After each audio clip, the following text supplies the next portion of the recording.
निमिषा प्रिया शायद अपनी जिंदगी की आखिरी घड़ियां गिन रही हैं, क्योंकि यमन के जिस नागरिक और अपने जिस बिजनेस पार्टनर की जान उनके हाथों गई थी, उनका परिवार उसे मौत की सजा दिए जाने पर अड़ा हुआ है। मृतक तलाल अब्दो महदी के भाई अब्देल फतह महदी ने इस केस में एक बड़ा खुलासा किया है।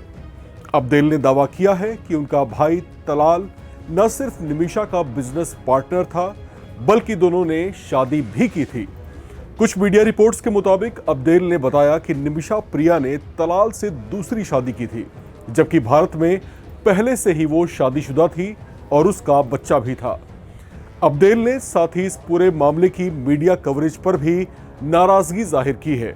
उन्होंने कहा कि निमिषा प्रिया को ऐसा दिखाया जा रहा है जैसे वो किसी तरह से मासूम हो। उन्होंने कहा कि सब के सब एक ऐसा माहौल तैयार करने की कोशिश कर रहे हैं जैसे उस पर कितना जुल्म हो रहा है।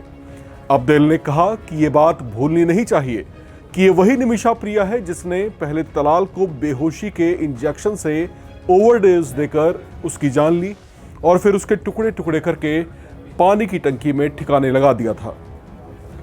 अब्देल ने कहा कि ये जघन्य अपराध है जिससे उसका भाई हमेशा के लिए उनसे बिछड़ गया, जबकि ये दिखाने और जताने की कोशिशें की जा रही हैं जैसे तलाल का परिवार कितना निर्दयी है और ब्लड मनी के मुआवजे को स्वीकार नहीं कर रहा है।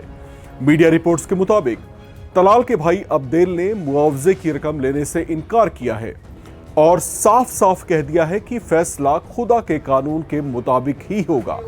ऐसे में केरल के मुफ्ती अबू बकर अहमद की निमिषा को बचाने की कोशिशें भी विफल होती दिखाई दे रही हैं।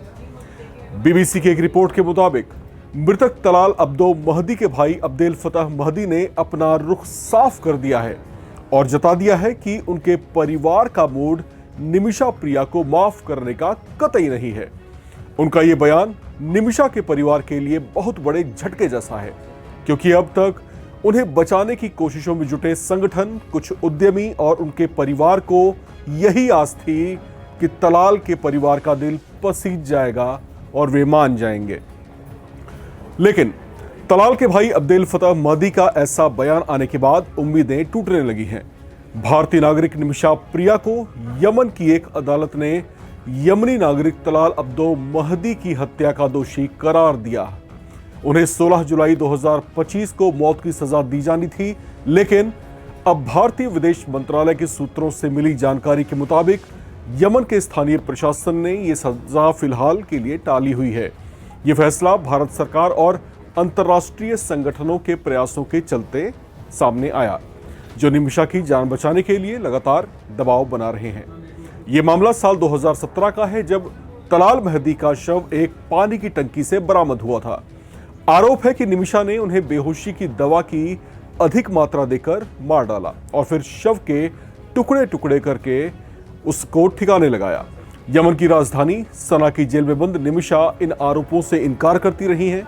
उनके वकील का दावा है कि तलाल ने उनका शोषण किया था, पासपोर्ट जब्त किया था, पैसे हड़प लिए थे और उन्हें बंदूक दिखाकर धमकाया भी था।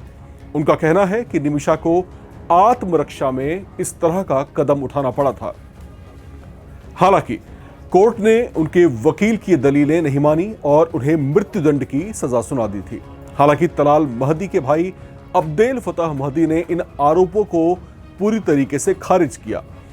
उनका कहना है कि निमिषा और तलाल के बीच व्यावसायिक साझेदारी थी, जो बाद में विवाह में बदल गई थी। उन्होंने ये आरोप भी लगाया कि हत्या के बाद अब निमिषा को पीड़ित के रूप में पेश किया जा रहा है, जबकि उनका भाई वास्तव में असली पीड़ित था। अब्देल ने साफ शब्दों में कहा कि उनका परिवार किसी तरह की माफी या दिया, जिसे अंग्रेजी में ब्लड मनी कहा जाता है, उसे स्वीकार नहीं करेगा और चाहता है कि इस मामले में शरिया कानून के तहत सजा सुनाई जाए। तलाल का परिवार निमिषा की मौत की सजा दिए जाने पर अड़ा हुआ है। पिछले दिनों उनकी फांसी की सजा कुछ दिन के लिए टाल दी गई थी, लेकिन जैसे हालात दिखाई दे रहे हैं उसे देखकर ऐसा ही लग रहा है जैसे निमिषा की जान बख्शी नहीं हो पाएगी। बहरहाल उनका परिवार, उन्हें चाहने वाले और उनको बचाने वाले जो संगठन है, जो लगातार प्रयास कर रहे हैं, क्रॉस द फिंगर यही दुआ कर रहे हैं कि उनकी जान बख्शी हो जाए। लेकिन जो रुख इस समय तलाल के परिवार का दिखाई दे रहा है, उससे फिलहाल ऐसा कुछ भी होता दिखाई नहीं दे रहा। इस रिपोर्ट में फिलहाल इतना ही। नमस्कार।